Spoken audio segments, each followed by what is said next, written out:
Britain चुनावों में इस बार बड़ा बदलाव हो गया है। 14 साल बाद लेबर पार्टी ने सत्ता में वापसी की है। ये कीर स्टारमर की लेबर पार्टी की बहुत बड़ी जीत है और ऋषि सुनक की कंजर्वेटिव पार्टी को करारी शिकस्त का सामना करना पड़ा है। अब तक के नतीजों में लेबर पार्टी 400 से ज्यादा सीटों पर जीत दर्ज कर चुकी है, जबकि कंजर्वेटिव पार्टी 110 सीट के आंकड़ों को पार कर गई है। हार के बाद ऋषि सुनक ने कहा कि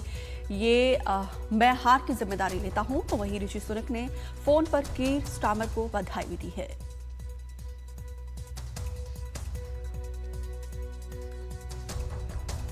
उमा ज्यादा जानकारी के साथ हमारे साथ जुड़े हुए हैं। उमा, यहाँ पे लेबर पार्टी की बहुत बड़ी जीत है और इस जीत को आप किस तरीके से देखते हैं?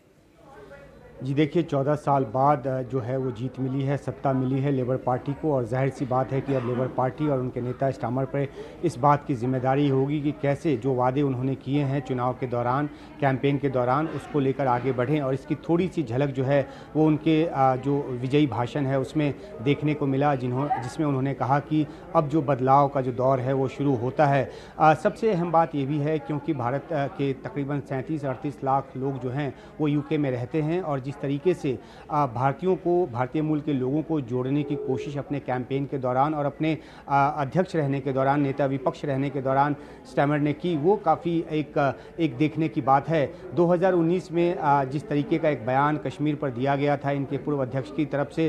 उससे उन्होंने अलग एक राह बनाई और भारतीय मूल के जो लोग हैं उनके साथ एक विश्वास का रिश्ता जोड़ते हुए आगे बढ़े। जो 18 लाख भारतीय वोटर हैं तकरीबन, वहाँ पर उनका दखल जो है, उनका जो असर है तकरीबन 50 सीटों पर है, और 33 जो भारतीय मूल के जो उम्मीदवार हैं उनको चुनाव में खड़ा किया लेबर पार्टी ने, ताकि भारतीयों को, जो उनका भारतीय मूल के जो लोग हैं उनको उनका हक दिया जा सके। तो इस सब तरह की स्ट्रेटजी के साथ साथ उन्होंने जो FTA जैसा इशू है उस पर भी अपनी बात को साफ करते हुए लिखा है और कहा है, अपने घोषणा पत्र में भी उन्होंने इस बात का जिक्र किया कि किस तरीके से भारत के साथ जो संबंध है वो बढ़ाए जाएंगे, मजबूत किए जाएंगे। FTA पर जो 2 स्टिकिंग पॉइंट है, जिसमें कि भारत अपनी तरफ से इंडियन प्रोफेशनल्स के लिए यूके का जो बाज़ार है वो खुले तौर पर चाहता है, वहाँ पे उनके लिए ज़्यादा मौके चाहता है, और दूसरी तरफ स्कॉच पर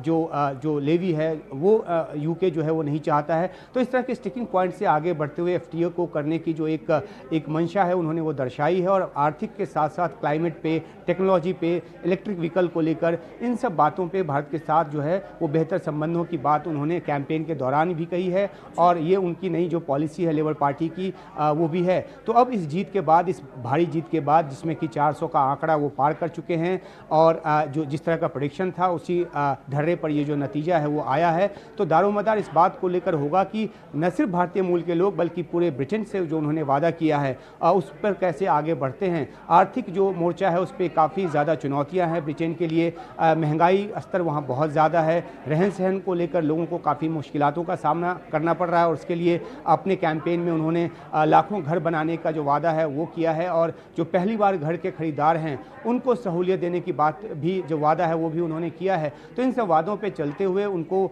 लोगों की उम्मीदों पे खरा उतरना होगा, और निगाह इस बात पर खास तौर पे रहेगी कि लेबर पार्टी के कार्यकाल के दौरान भारत सरकार के साथ, भारत के साथ कैसे रिश्ते आगे बढ़ते हैं, क्योंकि बड़ी तादाद में भारतीय छात्र भी वहाँ पर पढ़ते हैं। और एक और अहम बात है, जब इमिग्रेशन की बात होती है तो यूके में इसको लेकर काफ़ी ज़्यादा रिजर्वेशंस है, और एक ऐसा इशू है जो भारतीयों के खिलाफ जाता है। तो कुछ ऐसे ट्रिकी पॉइंट्स भी हैं जिसमें